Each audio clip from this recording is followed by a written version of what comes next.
Bom dia, meu amigo professor Miqueias, tudo bem? Bom dia, professor. Bom dia a todos e todas que estão aí interagindo e assistindo, participando junto conosco. Eu vou dar uma frisada maior aqui, ó. Esse é o professor doutor Miqueias Pontes, o nosso convidado especial, é professor do corpo docente de teologia da Faculdade Boas Novas. Você também dá no curso de psicologia, né, professor? Também estamos juntos. Isso. É meu colega ali, estamos juntos aí há muitos anos já, aprendendo juntos, aprendendo um com o outro, aprendendo com os outros ao nosso redor. Fomos alunos, eu gostaria de já nesse momento aqui de informalidade do evento, dizer que fomos alunos da primeira turma de teologia da Faculdade Boas Novas no ano de 2005. Ali foi uma experiência muito riquíssima, as lembranças ainda sobem à mente, quando nós estudávamos e a Faculdade Boas Novas, eu acho que a gente tem que dar esse crédito de cara aqui a nossa instituição, que abriga-nos aí, né, nos dá toda a condição, toda a estrutura necessária para o nosso desenvolvimento pessoal, profissional, né, professor Miqueias? E a gente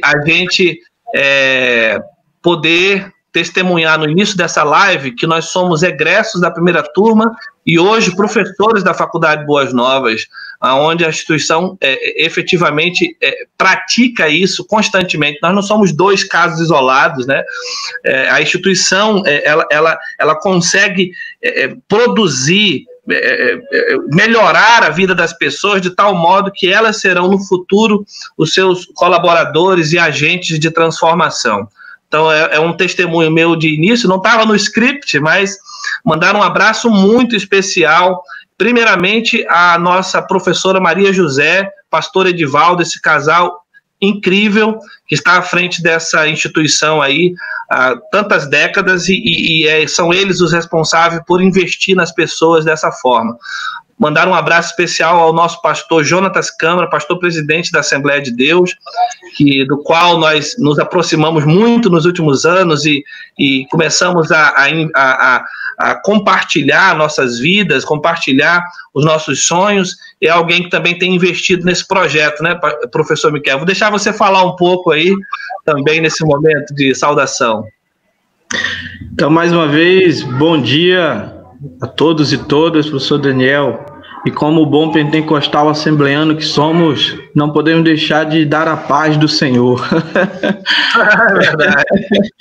Eu sempre tenho dito isso, né, que mesmo diante do servir a comunidade acadêmica, uma das coisas que a gente tem prezado muito são nossas raízes, nossas identidades, tanto que em algumas apresentações que faço, a primeira coisa que eu digo é que eu sou pastor e depois eu sou teólogo, e depois filósofo e amante da sabedoria, até copiando um pouco da frase do Kierkegaard, que ele disse que a fé é mais elevada, que a sabedoria é a fé mais elevada de todos os seres humanos. Teologia prática em tempos de isolamento social. A gente vai começar falando de um primeiro tópico que chama-se teologia prática e responsabilidade social. Né?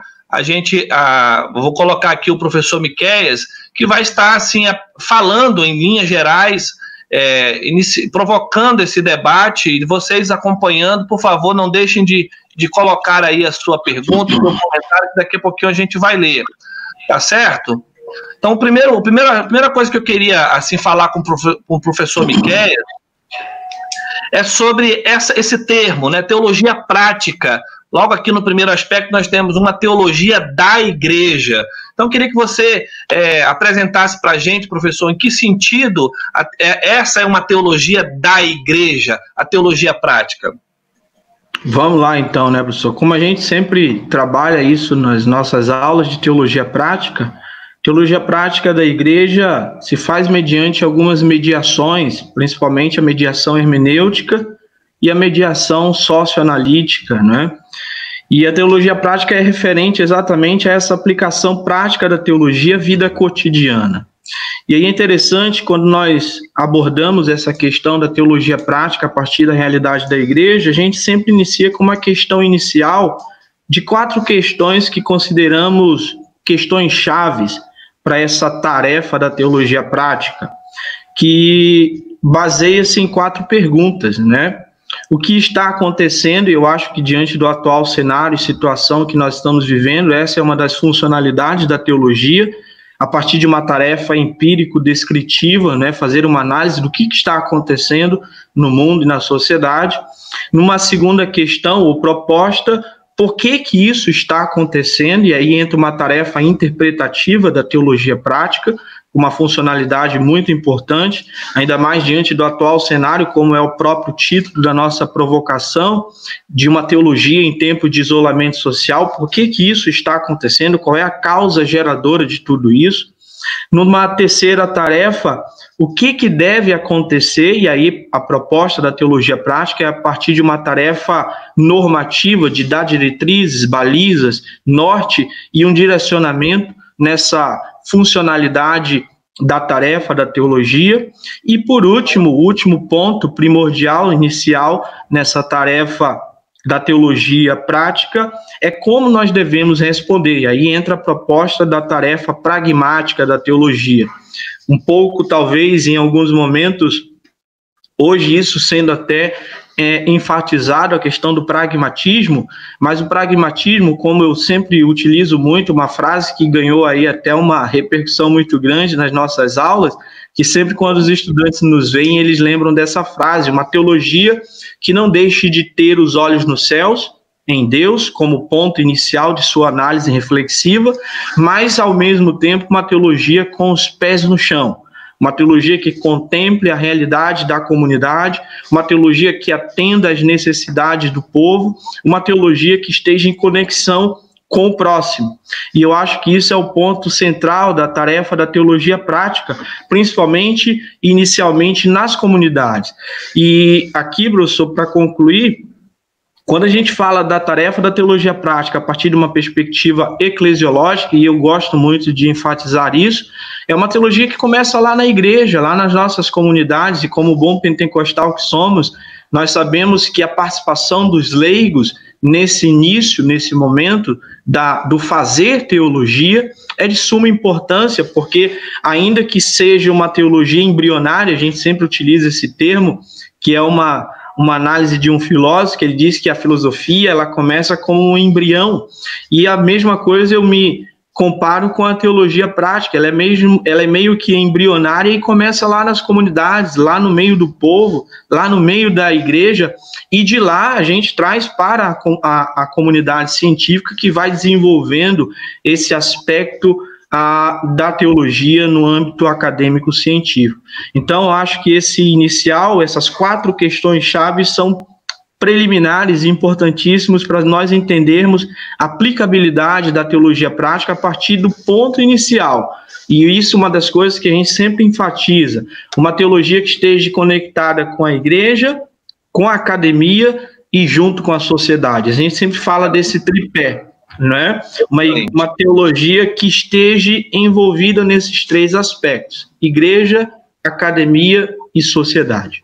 Excelente, professor. Ou seja, essa sua explicação acaba também demonstrando que a teologia, mais do que nunca, não é uma tarefa emergencialmente, né? Nunca foi tão urgente, emergente isso.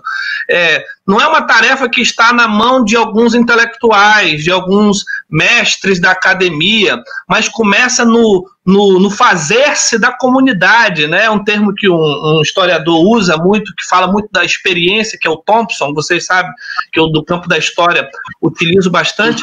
Quer dizer, é a vida ali, prática em si, do cotidiano, na singeleza do ir, do vir. Então isso é muito interessante, que nós não estamos aqui necessariamente anunciando uma coisa que é para poucas pessoas, uma elite intelectual que vai dominar o assunto, mas é para o membro mais simples e comum da congregação. Acho muito interessante essa sua explicação, professor, muito importante mesmo. Então, inclusive, professor Miguel, quando você fala de leigos, né, a gente lembra aí dos estudos da Reforma Protestante, aqueles elementos da fé luterana, do Martinho Lutero, quando fala do sacerdócio universal, que eu não sei se você tratou disso na sua pesquisa, no doutorado, mas na minha, eu trabalhei esse quesito como sendo uma característica que foi muito predominante na fé pentecostal, muito presente nas fileiras da fé pentecostal, desde do seu nascimento, onde o membro comum, ele era o agente, ele era o protagonista, ele tomava frente, ele exercia a prática mesmo daquilo que precisava ser feito, não ficava ali no banco esperando. Então, o sacerdócio universal tem uma conexão interessante e evidentemente forte com a praxis pentecostal. É só isso que eu queria acrescentar. Vamos aqui ao nosso esboço, e eu acho que você já fica à vontade também, professor, para fazer essa exposição, que eu acho que é uma coisa que já segue, né? Se é, então, da igreja, vai ser do povo. Eu acredito que você vai referenciar isso no sentido da responsabilidade que vai estar sobre a população, sobre o povo, que é afetada pelo fazer da igreja, né? Fique à vontade para fazer essa exposição aí, inserindo, inclusive, o Hans Jonas, tá bom? Ok, e a gente sempre diz que a nossa proposta de uma teologia prática, e enfatizando de novo a questão do isolamento social, é uma teologia que não seja só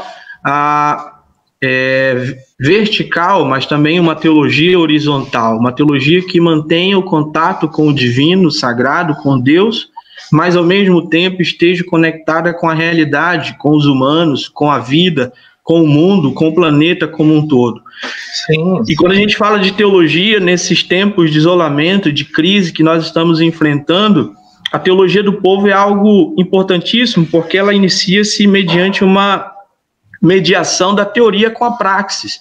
Então, uma teologia, a gente sempre usa muito uma expressão que eu gosto muito de enfatizar, professor Daniel, uma expressão de uma professora nossa, Nancy Cardoso, que isso me marcou muito numa das aulas e num evento que nós participamos, e ela provocava nos dizendo que nossas teologias não podem ser teologias de ecos, não é teologias de vãs repetições ou de meras ênfases naquilo de tudo que já foi dito, trabalhado ou pensado, mas teologias que tragam respostas aos atuais problemas, já que os problemas também são diferentes de cada época, lugar, contexto, realidade e necessidade.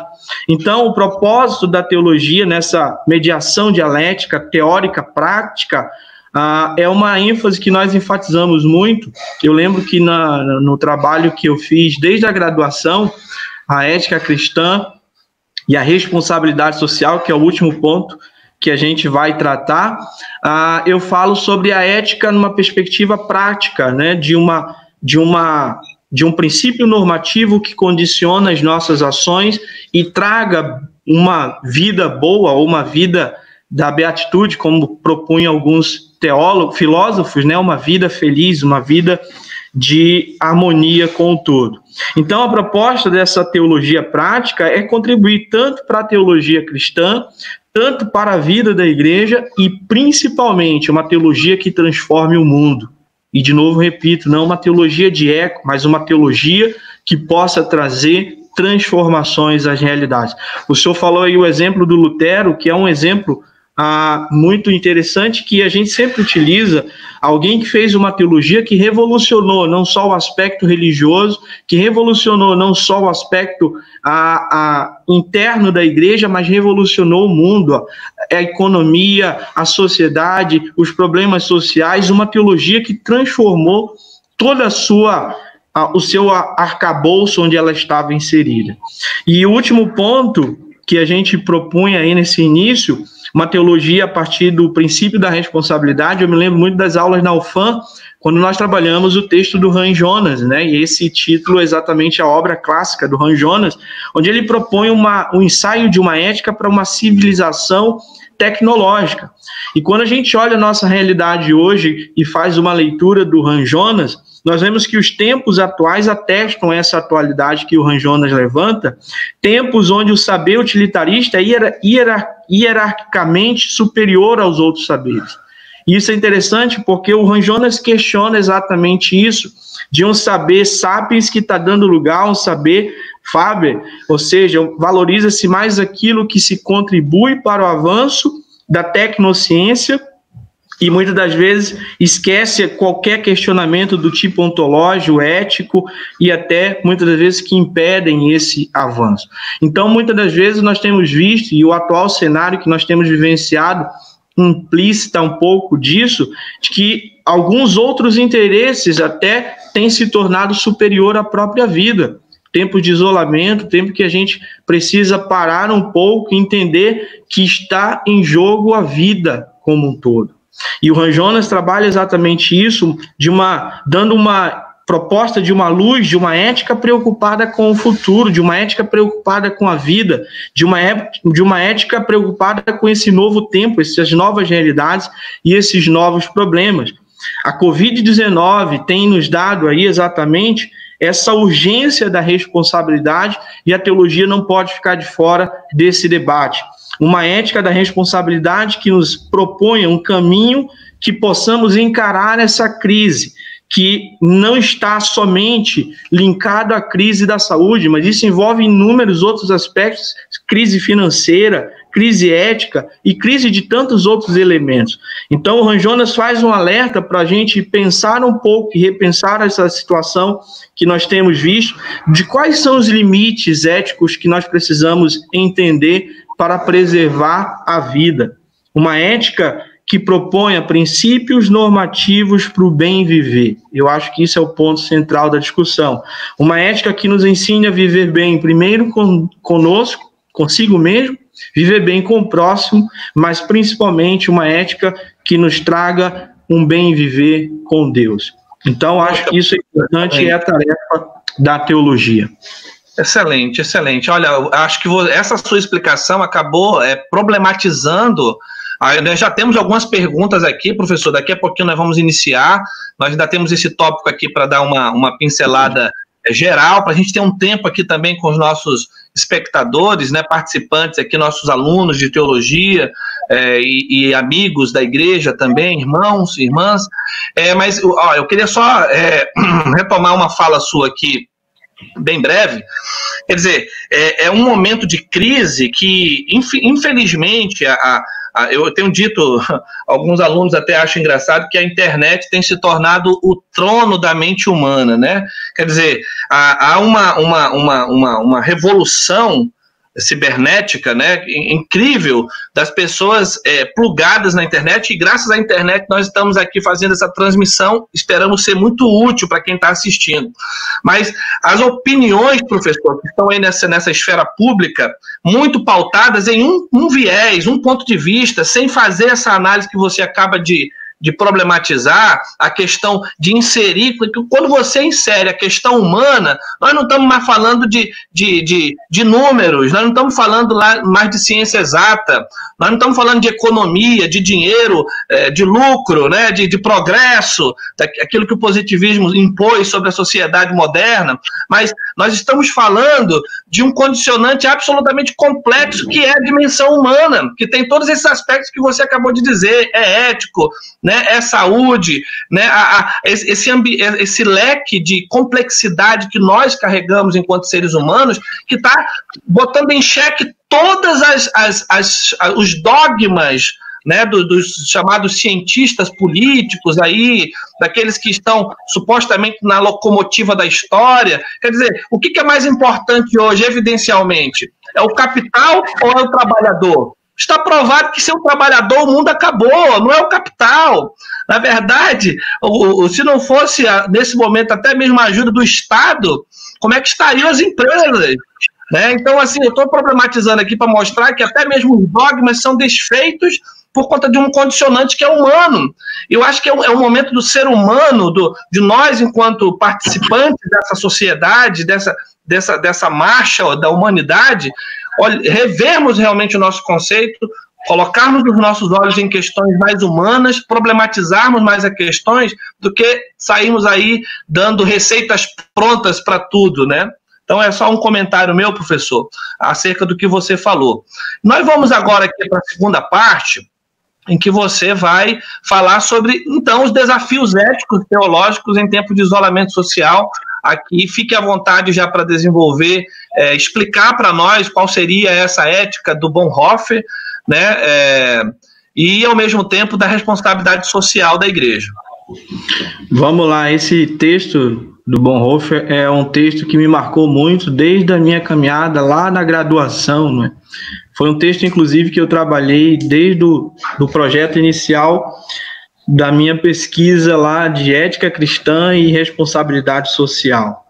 E quando a gente fala da ética que o Bonhoeffer propõe, eu gosto muito dessa fala dele, que é uma ética que propõe um agir responsável para uma situação concreta. E aquilo que a gente falou desde o início, de uma teologia com os pés no chão, uma teologia mais concreta, uma teologia mais real, né? Não uma teologia metafísica, não uma teologia contemplativa apenas, não desconsiderando ou anulando sua relevância, mas uma teologia que traga ações. E eu me lembro muito do próprio texto de Tiago, né? Quando Tiago vai provocar na igreja do primeiro século que uma fé verdadeira é uma fé concreta, é uma fé que produz transformação, ajudando os necessitados, ou seja, a vida em primeiro lugar. E tem uma frase do Bonhoeffer que eu sempre cito, né, que ele diz que apenas preso a Deus se sabe o chamado para ação obediente e responsável. Então, só quem conhece a fundo ou está conectado com a divindade entende exatamente essa dimensão do que é a vida como um todo e a vida humana em primeiro lugar. Aí não há espaço, como o próprio Bonhoeffer vai propor, para teorias abstratas, né, que muitas das vezes se propõem uma ética causuística. E em Cristo não se realiza uma ideia abstrata de amor. Como é que o Cristo responde ao problema da humanidade? Vindo à Terra e se tornando humano, concretizando-se, né, materializando-se. Encarnando-se, né? Então, nele nós vemos o amor de Deus que dá sentido a essa realidade. E o Bonhoeffer trabalha isso muito bem, dizendo que a ética cristã coloca a pessoa no meio do mundo. O que importa, diante de tudo isso, é o agir responsável numa situação concreta, né? Ou seja, uma praxis. E eu gosto muito dessa palavra. E quando a gente propõe lá no início exatamente a proposta inicial, por que a teologia prática em tempo de isolamento? A teologia prática é uma atividade reflexiva exatamente da ortopraxis, não é? Uma teologia que propõe uma ação correta, uma ação boa, uma ação virtuosa. E aí, em poucas palavras, para sintetizar isso, professor, a gente sempre trabalha isso, até do própria proposta do professor Júlio Zabatiero, quando ele escreve Fundamentos da Teologia Prática, ele propõe uma elaboração, uma teologia que parta da elaboração de conceitos, compreendendo exatamente a situação real e dando novas respostas a novos problemas. Então, qual é o grande desafio que nós temos hoje no atual cenário que nós estamos vivendo? Covid-19, isolamento social. Então, o que nós, teólogos, temos para dizer diante dessa realidade concreta? Esse é o primeiro ponto. Segundo, uma análise crítica de conhecimentos e prática. Uma teologia, eu sempre digo isso, e eu gosto muito daquele filme do Ratatouille, Me Surpreenda. Uma teologia, eu sempre digo para os alunos, a gente fazer uma teologia que surpreenda. Algo a mais, né? Uma teologia que vá além do senso comum. E eu também gosto muito eu sou fascinado, aqui até mandar um abraço para o professor Yuri André Zeblin, que trabalha muito essa questão da teologia com a questão da mídia, e tem lá o desenho do Thundercats. Quem já teve aula de filosofia comigo vai lembrar, né? E eu sempre uso muito aquele jargão do Lion, que ele diz, quando ele adquire a espada justiceira, né, do Chaga, e aí ele diz, me dê uma visão além do alcance. Eu acho que fazer teologia é um pouco disso, é a gente ir além do alcance, é a gente ir além do natural, é a gente ir além, um passo a mais. Então, a análise crítica é um pouco disso, é de sair do senso comum e ir para algo a mais, uma teologia que vá e dê respostas. E por último, nesse primeiro ponto do Bonhoeffer, a gente fala também de direção de condutas éticas, condutas ministeriais e condutas missionais, ou seja, uma ação cristã pautada em uma praxis que trabalha a questão da ética, mas cumpra também responsabilidades sociais. Eu acho que isso é importante. E para finalizar, posso fechar aqui já e aí a gente abrir... Para a gente começar as perguntas, né? Para a gente ter aí pelo menos uns 20 minutinhos com o pessoal aí. Vamos lá. Para fechar, a ética cristã e a responsabilidade social. Isso foi meu título da graduação, né? E eu gosto muito desse título. Foi o que a gente trabalhou no início aí da Faculdade Boas Novas, né? Foi o trabalho que eu fiz. E eu sempre uso esse exemplo de uma proposta ética que não seja ecos. De novo, eu cito a professora Nancy, mas uma teologia que traga respostas, que traga soluções. Não meras repetições, mas uma teologia prática, uma teologia do discurso crítico e construtivo sobre a ação cristã no mundo. Isso é teologia prática. Uma teologia que tenha como produto final, e aqui eu cito de novo o professor Júlio Zabatiero, do saber com o pleno conhecimento da vontade de Deus, uma teologia vertical, uma teologia que tenha como produto final o dever de andar de modo digno do Senhor, que propunha a ação correta, e aí entra a questão ministeriais e missionais, também trabalhando a questão da formação pastoral, não esquecendo disso, e uma teologia, e aí vem o ponto final, do sabor, uma teologia a partir da análise crítica que agrade a Deus em tudo, como Paulo escreve lá a carta aos Colossenses. Então eu cito para concluir, professor, o objeto da teologia, eu sempre digo isso para os estudantes, é o conhecimento da vontade de Deus, não o Deus em si, mas o que ele revelou a partir de sua vontade. E o produto final dela é exatamente isso, uma axiologia que nos conduz a uma ação, a partir desses princípios éticos que são interiorizados em nosso coração, no corpo, na alma e na mente. E como cita... E aqui eu concluo citando Colossenses, capítulo 1, versículo 9, quando Paulo diz, e aqui eu aproveito a fala do Paulo para concluir o que é a proposta da teologia prática, que dê frutos, frutificando em toda boa obra, crescendo no pleno conhecimento de Deus, fortalecidos em toda a presença e longanimidade, e dando graça ao Pai que vos fez idôneo. Eu acho que isso é a verdadeira teologia prática e uma teologia para nos dar esperança em tempos de crise. Muito bem, professor.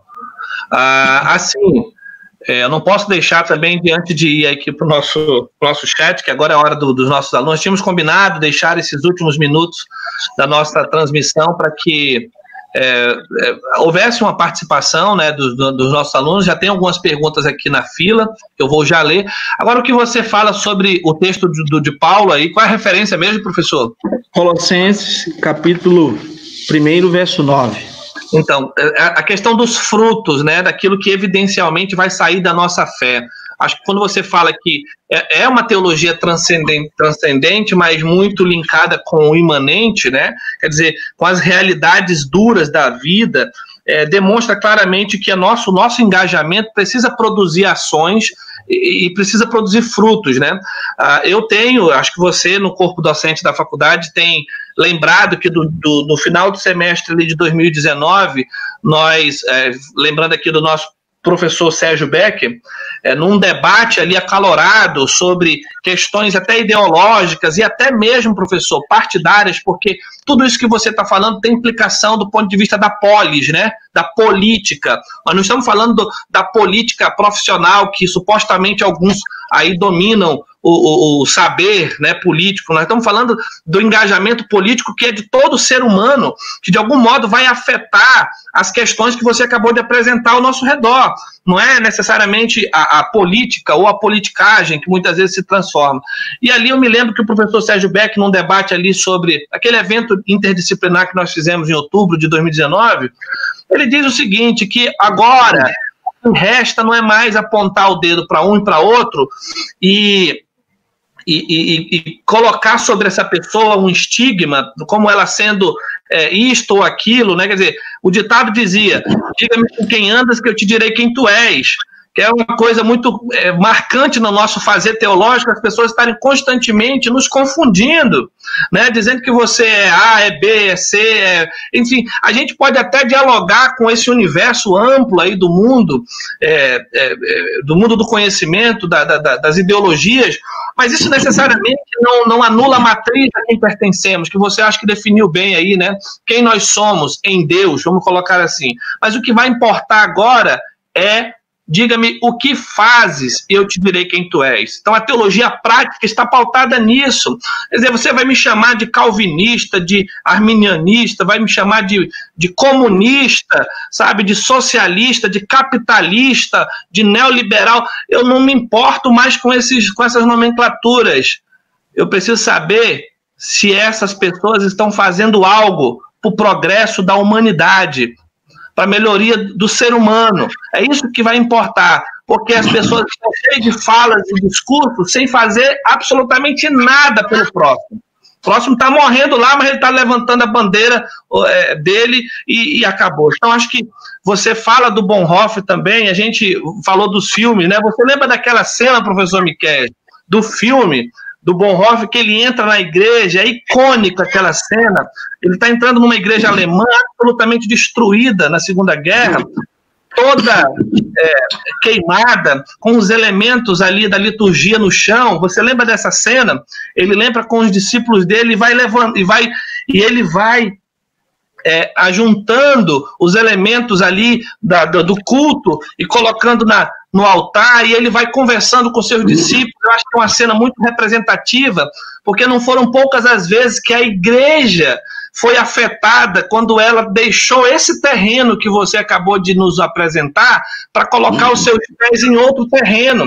Como foi o nazismo, a experiência do nazismo foi terrível, e o Bonhoeffer era alguém ali, um teólogo prático da resistência pelo reino de Deus, do anúncio profético do que ele estava vendo, e a maioria das pessoas não estavam vendo. Depois que o mal veio sobre não só sobre a Alemanha, mas sobre o mundo, aí agora era a hora de levantar os elementos caídos da igreja. Então, é uma questão assim que nós estamos diante de um quadro que precisamos assumir responsabilidade, arregaçar as mangas mesmo e fazer algo pelo próximo como igreja, fazer algo pelas pessoas como um todo, não só como igreja, para a igreja, mas para a sociedade, e deixarmos as nossas convicções muito dogmáticas, ideológicas em segundo plano. Essa é a minha impressão sobre a tua fala, professor. Tá certo? Sim, estamos juntos. Falei alguma coisa errada? Falei alguma coisa que você queira me ajustar aí? Eu acho que a única coisa que eu colocaria para finalizar, professor, esse momento para a gente abrir para o público, é uma fala do professor Mário Sérgio Cortella, que eu gosto muito, quando ele conceitua o que é ética, que é uma das questões elementares que a gente está falando. Conjunto de valores e princípios que responde a 3 grandes questões da vida: quero, devo, posso. Nem tudo que eu quero eu posso, nem tudo que eu posso eu devo, e nem tudo que eu devo eu quero. Você tem paz de espírito quando aquilo que você quer é ao mesmo tempo que você pode e o que você deve. E eu acho que a ética cristã é isso, é amar a Deus acima de tudo e amar ao próximo como a si mesmo. Bem, parabéns, professor Miquel, obrigado por essa exposição e provocação, porque você vê que ela deixa até mesmo o mediador aqui empolgado, né? Mas nós vamos iniciar aqui, olha, a Renata, ela diz o seguinte, uma pergunta: o que dizer aos cristãos que se acham imunes a essa pandemia apenas por conta de sua fé única e exclusiva, onde Deus tem que o livrar desse mal, né? O que você acha, professor, aí, dessa pergunta? Eu acho que como cristãos ninguém pode se eximir dessa responsabilidade. Eu acho que o senhor já até falou um pouco disso, principalmente quando a gente fala do sacerdócio universal, independentemente da placa institucional que a gente tenha, ou da igreja que a gente está afiliado como membro, nós não podemos esquecer que ser cristão é ser servos de Cristo. e como servos de Cristo, servos da comunidade, servo da igreja, servo do outro. Eu sempre gosto muito dessa expressão, né? Eu acho que o principal objetivo do ser cristão é servir a Deus e servir ao próximo.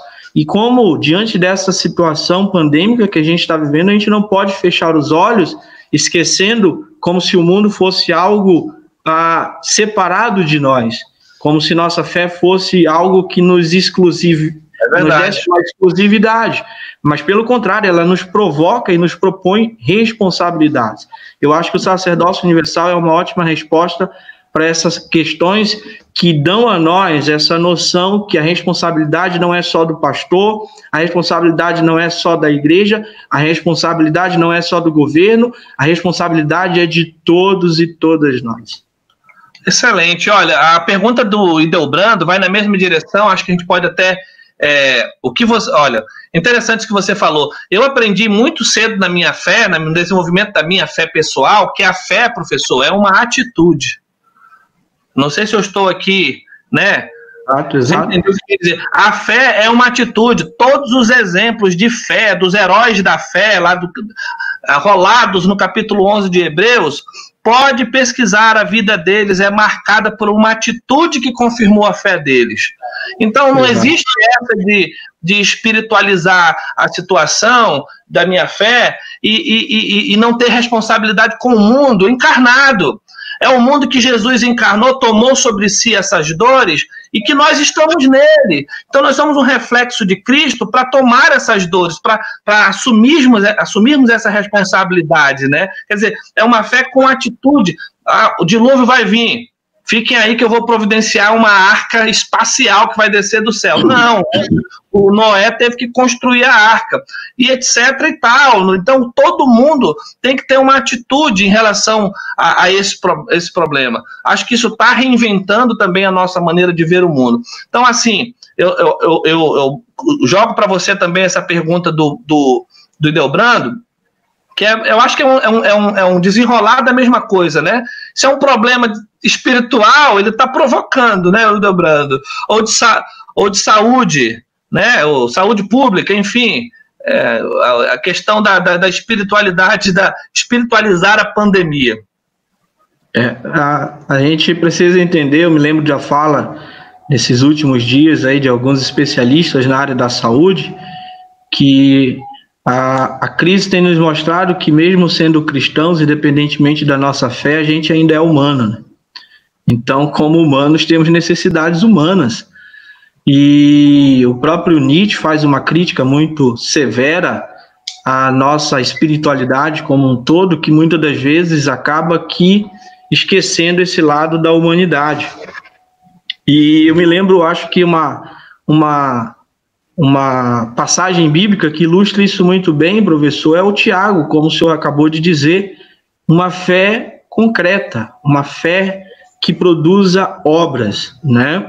Então não tem como a gente tratar de algo que é humano e esquecer como se isso fosse em um levantar de mãos e oração fosse resolvido. Tiago vai advertir a igreja exatamente, uma fé concreta, uma fé que traga uma concretude para esse nosso discurso, senão ela é vã, Tiago nos adverte, né? Olha, uma religião pura e imaculada para com o nosso Deus é essa: ajudar ao próximo, né, amar ao próximo e fazer essas ações que concretizem a nossa fé. Aqui, se o senhor me der liberdade, claro, nós temos na nossa comunidade, e diante desse período de pandemia, a gente tem usado de toda a nossa criatividade. Eu quero aqui mandar um abraço para a nossa igreja, a área 121, e a gente usou muita coisa, e uma das coisas que a gente sempre enfatizava nos nossos cultos e ações é o que nós podemos fazer para a comunidade nesse tempo de crise. E uma das coisas que a gente tentou, ainda que de uma forma muito simples, mas é tornar essa fé concreta, levando rancho, levando um conselho, levando até o próprio hospital, dando essa assistência social. E eu acho que isso é uma resposta a esses elementos e dessas circunstâncias de que nossas igrejas, que nossas teologias e a nossa fé pode contribuir, sim, de uma forma concreta com esse atual cenário, atual momento que a gente está enfrentando, com ações. Muito bem. O Delbrando reformulou a pergunta, mas eu acho que nós já tínhamos compreendido, né? Inclusive eu falei sobre saúde pública. Eu acho que a gente não pode fazer da nossa espiritualidade ou da nossa relação espiritual um motivo para negação de outras dimensões da nossa vida. Elas se integram. O ser humano, ele não é só espiritual, né? Então, a partir do momento que há uma coisa no mundo inteiro, um desdobramento humano, uma coisa que virou nossa vida do avesso, né? Quer dizer, nós fomos afetados diretamente sobre isso. Não tem como eu agora ir para a Bíblia e ficar gritando o Apocalipse. Eu preciso fazer uma leitura do tempo. Inclusive, professor, já aproveitando sobre isso, olha só o que a Maria do Socorro fala. Ó. A Maria Socorro, eu acredito que seja nossa aluna da pós-graduação. Esse isolamento trouxe, eu deveria trazer para o dia, acho que é um comentário, né? Não é uma pergunta, para o indivíduo, um momento de reflexão com ele, com Deus, o seu papel dentro da igreja e no lar. Eu poderia fazer uma correção aqui na palavra que ela usou, o seu papel não dentro da igreja, porque está absolutamente provado que, mais do que nunca, na história, gente, a igreja, aqui, professor Miqueias, me permita lembrar da história da igreja, ela viveu por quase 300 anos sem ter templo. Então não é o papel dentro da igreja, é o papel como igreja. É um organismo absolutamente vivo. A partir de Constantino, começou-se a gerar aquilo que nós chamamos de lugarização da fé, onde eu só vou funcionar se eu tiver num lugar. E aí tem uma série de versículos, né, professor Miqueias? A mulher na beira do poço, a mulher samaritana, já não é no monte, já não é no templo, já não é no lugar e no dia marcado, como Constantino marcou, inclusive, oficializou o domingo como dia do culto. Então nós precisamos nos libertar dessas prisões. A Nancy Pearce fala sobre isso, né? Libertar o cristianismo do seu cativeiro cultural, de modo que a nossa fé seja livre, para entender que mais do que nunca, e é histórico, levante suas mãos para o céu para agradecer por você estar vivendo esse período, para você rever-se como igreja, para você funcionar como corpo de Cristo, inclusive no seu lar, aonde a principal base, porque um lar forte será uma igreja forte. Então, acho assim, eu já respondi aqui, né, professor Maria Socorro, porque é isso mesmo. E eu vejo pessoas, às vezes, brigando. Eu já vi, professor, lamentavelmente, a gente está aqui nessa live, né, nessa transmissão ao vivo, brigando por causa da suspensão dos cultos no templo, sabe? É uma coisa que a gente pode, pelos meios adequados, buscar, pode, mas a gente percebe também que isso é feito de muita falta de compreensão da sua função no reino de Deus, da sua função como igreja. O mundo está aí, e como isso ressignificou a nossa vida, né, professor, dentro de casa. Sim, tem um jargão que a gente sempre usa muito, né? Choquem-se ideias, pessoas não. A gente tem visto que nesses tempos de crise, não é só as ideias que estão se chocando, as pessoas também. Tem uma frase, professor Daniel, que eu sempre utilizo nas aulas, do Dom Luciano Mendes, que eu acho uma frase maravilhosa, simples, curta e objetiva. Ele diz, abre aspas, descobri que o céu é ver os outros felizes. Eu gosto muito dessa frase. Que lindo! Então, repetindo, né? Descobri que o céu é ver os outros felizes.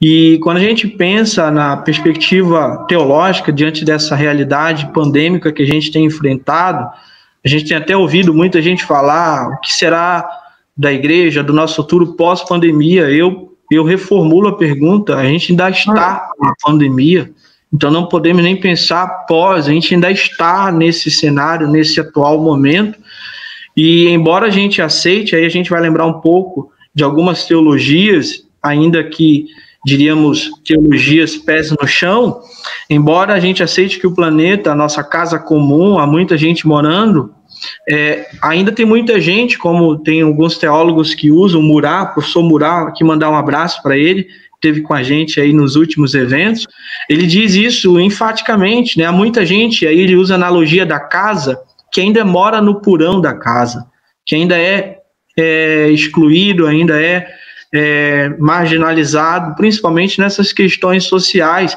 E aí eu sempre utilizo a fala do professor Murat para a gente nos indagar e fazer ou repensar nossos valores, né? O que nossa fé tem feito com isso? Como a gente encara essa realidade diante de nossos valores? E o professor Murat diz que o porão é um lugar ameaçador, é escuro, é um lugar que a gente tem que ter cuidado. Então, a gente entender que nesse momento de isolamento, de crise, pessoas, vidas humanas, são o nosso principal foco, né? E a gente não pode ignorar isso. Excelente, professor. Então, eu estou colocando alguns comentários aqui, né, como o do Frank Nazaré, reafirmando tudo que a gente tem falado aqui. O Joelson, acho que é sua ovelha, né? Minha ovelha. Um abraço, Joel. A teologia prática está linkada à sociedade, como ela pode ajudar a comunidade em meio à pandemia, né? Quais são acho que é uma boa pergunta essa, no sentido de ideias, professor, que você já tem dado aí, mais específicas, da ação da igreja na direção das famílias doentes, na direção das famílias que foram afetadas de algum modo, não necessariamente que estão doentes, mas que estão também passando por crise financeira, né, desempregados, redução salarial. Qual seria aí a sua, acho que é uma pergunta muito pertinente a do Joelson, a sua palavra. Tem uma teologia que a gente sempre utiliza também em nossas aulas, né? A teologia da missão integral. Eu acho que a teologia da missão integral é uma tentativa de resposta a essa questão, esses questionamentos.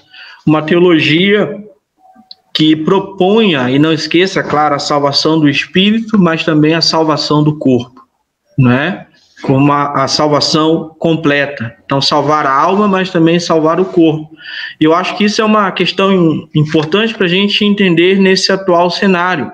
Então, uma teologia que esteja preocupada não só com a alma, mas também com o corpo, né? Uma salvação completa.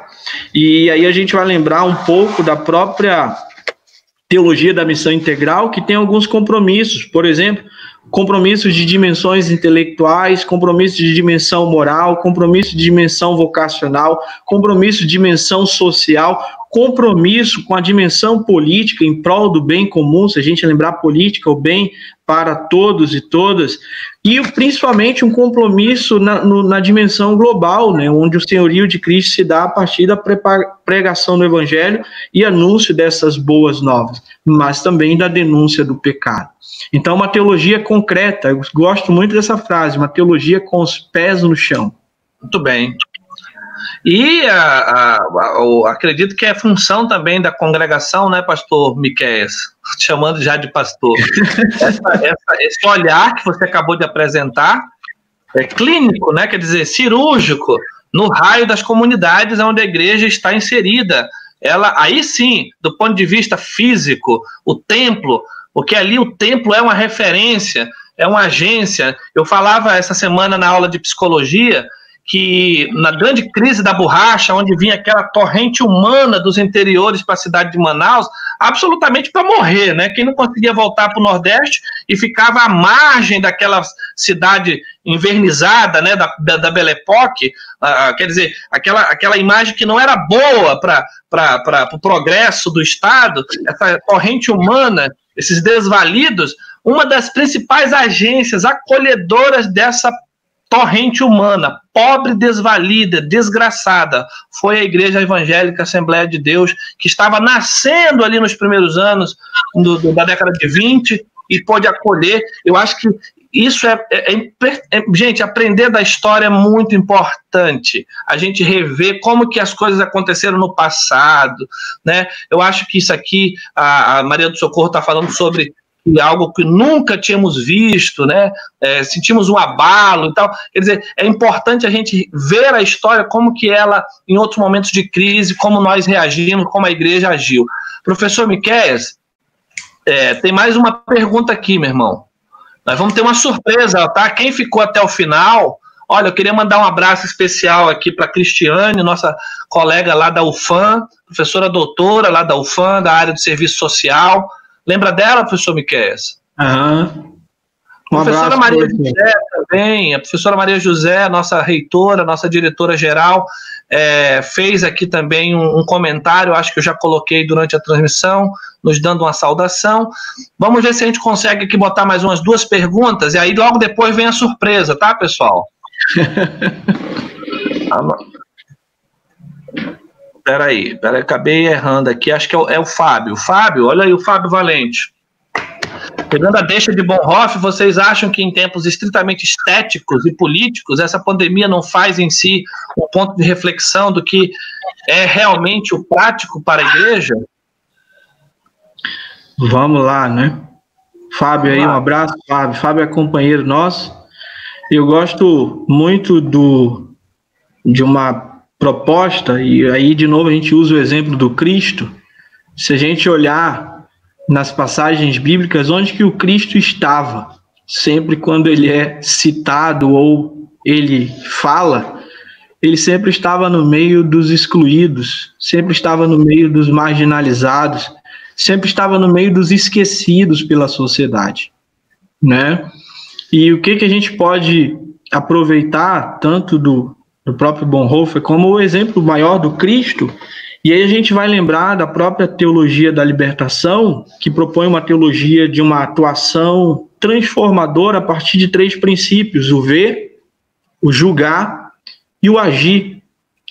E aí é bem interessante essa análise, porque ver a partir de uma mediação socioanalítica, julgar a partir de uma mediação hermenêutica e agir a partir de uma mediação prática pastoral. E eu acho que é aí que entra o nosso ponto central da nossa atuação, que nós não podemos deixar ou pular nesses estágios de fazer uma mediação socioanalítica, uma mediação hermenêutica, mas depois de tudo isso, o que nossas reflexões e teologias podem trazer para a ação, né? Então, aquilo que o senhor já até enfatizou em alguns momentos, que nesse momento falas, teorias, nós já temos muitas. Nós precisamos de ações concretas, de evangelho prático, vivo, prático, né?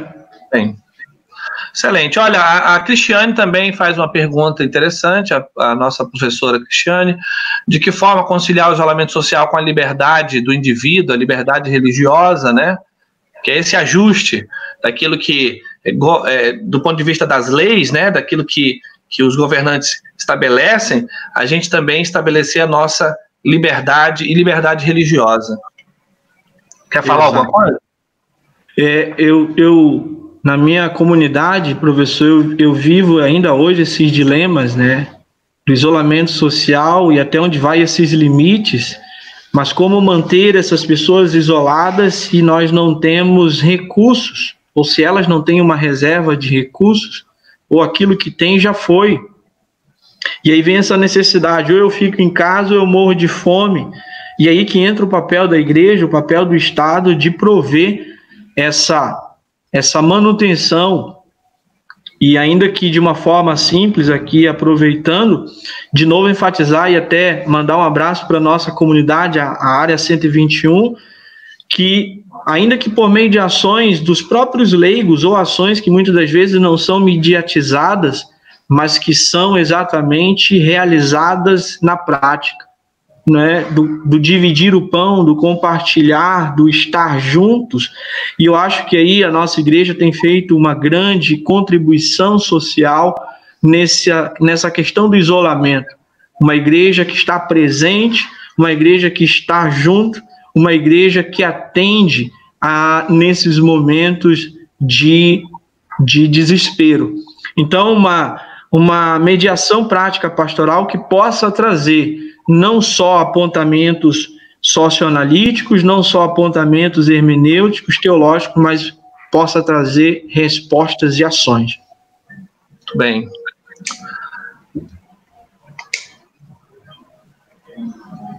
Olha, a Jaqueline, ela pergunta o seguinte: sabe-se que temos muitos enlutados que são... A Jaqueline Cardoso, penso que seja aluna do curso de psicologia, né, professor? Nossa aluna ali do primeiro período, acho que é ela. Sabe-se que temos muitos enlutados que são membros da igreja. O que os pregadores devem falar de forma que não transforme o culto em momento de dor? Como levantar os elementos caídos nesse momento, né? Acho que é a questão da perda, né, professor? Como é que você tem lidado com isso aí? Tem alguma experiência para nos passar e responder, Jaqueline? Nós, na nossa comunidade, na nossa igreja, nós já perdemos alguns irmãos e irmãs, alguns decorrentes da própria crise pandêmica, outros de outras doenças. Mas uma das coisas que eu aprendi, professor Daniel, nesses 15 anos de ministério pastoral, que há momentos que as palavras não têm efeito nenhum. É o momento da gente... As palavras não resolvem. Não resolve. Então é o momento que a gente abraça e, como diz aquele texto bíblico que eu gosto muito, a gente chora com os que choram. Que também não deixa de ser uma atitude. Para de falar, abraça, né, ajuda. Nós tivemos aí nessas últimas ações, dessas perdas, e num velório de uma irmã nossa, né, que até isso tem uma restrição muito grande, não foi por uma perda da Covid, mas teve um certo momento da cerimônia que eu parei o sermão e eu não consegui mais falar, e eu chorei junto com todos, e todos nós choramos, nos abraçamos. Eu acho que aquilo foi... Eu até me emociono quando eu falo disso, foi um momento muito bonito.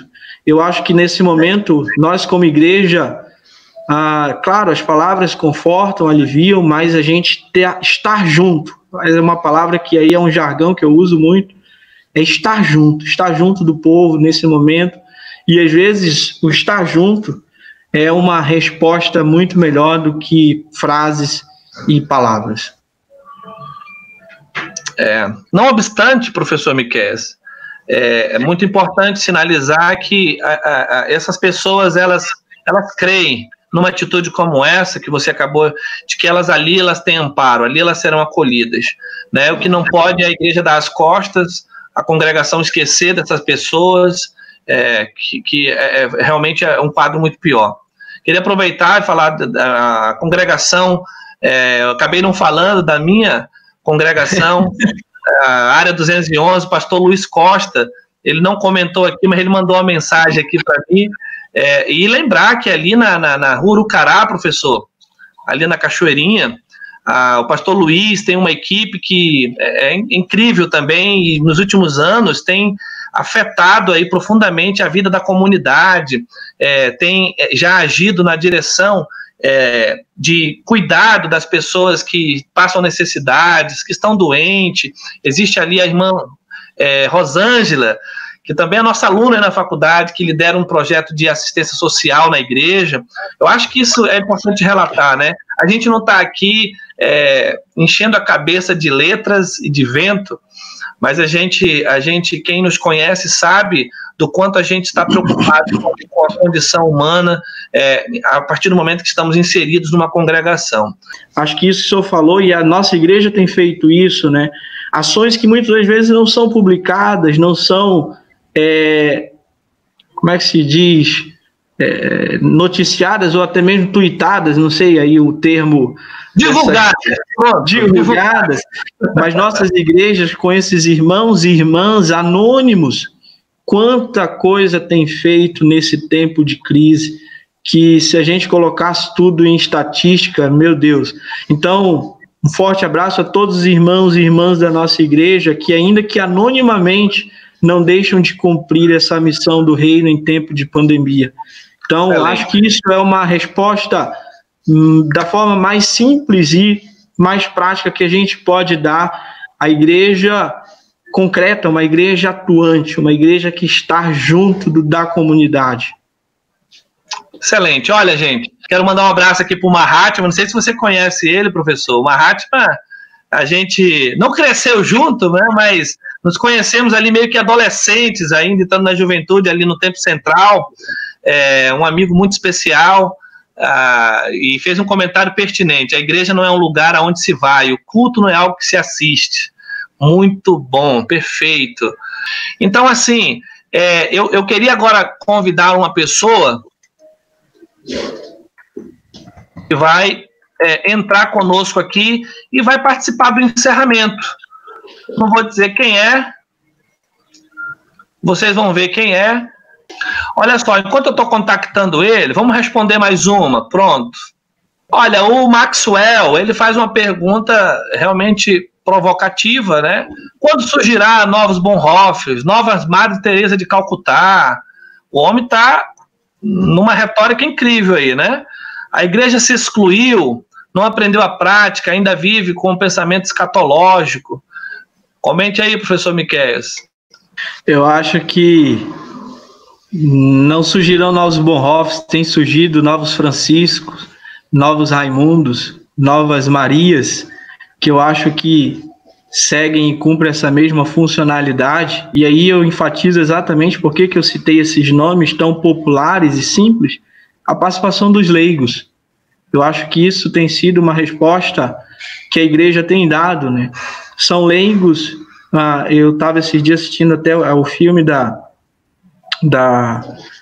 irmã Dulce, que foi agora canonizada pela Igreja Católica. Peraí, vou te cortar. Olha aí quem está entre nós agora. Companheiro.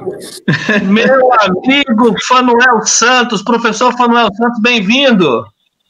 Obrigado, professor Daniel, professor Miqueias, parabéns aí pela discussão de alto nível.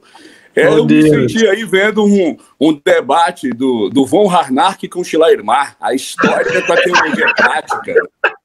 Parabéns pelas reflexões e, sobretudo, pela contextualização na Amazônia.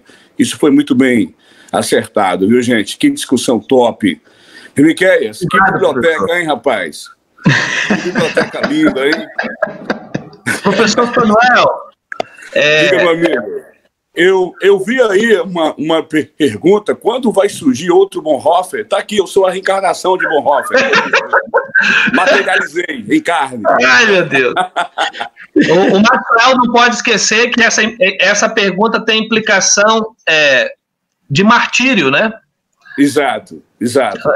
Ela tem uma implicação de morte. E só lembrando a todos aí que tem um detalhe sobre Bonhoeffer aqui que ninguém conta. Bonhoeffer foi aluno de Barth, viu, galera?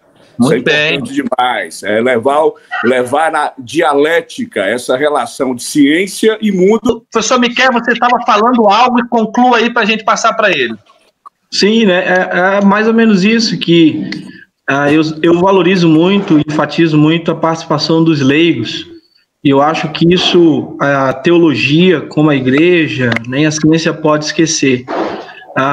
E de novo enfatizando, a Assembleia de Deus, eu acho que é um dos exemplos mais nítidos e explícitos disso, da valorização da participação dos leigos.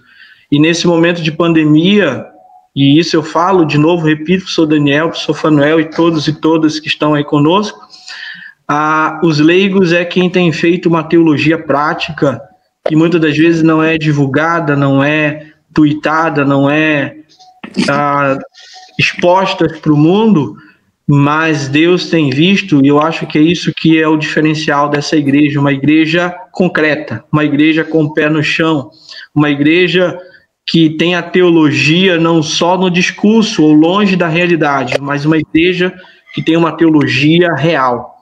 E isso eu fico muito feliz e honrado. E nesses 15 anos de serviço ministerial, pastoral, tem sido um prazer e um privilégio enorme servir a todos e todas. Excelente, professor. Obrigado, então. Olha, gente, eu quero agradecer.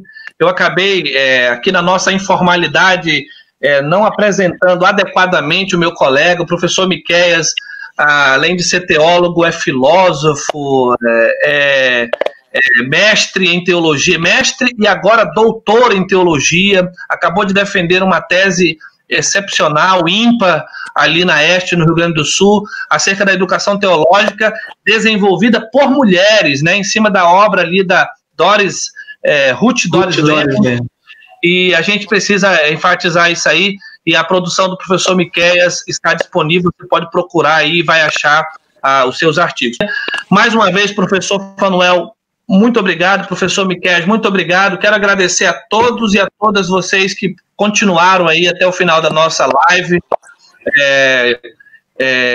Teologia Prática em Tempos de Isolamento Social. Essa gravação ela estará disponível aí no nosso canal para quem perdeu, pode ser acessível. E um grande abraço, gente. Deus abençoe a todos. Bom sábado, bom final de semana e até a próxima. Tamo juntos.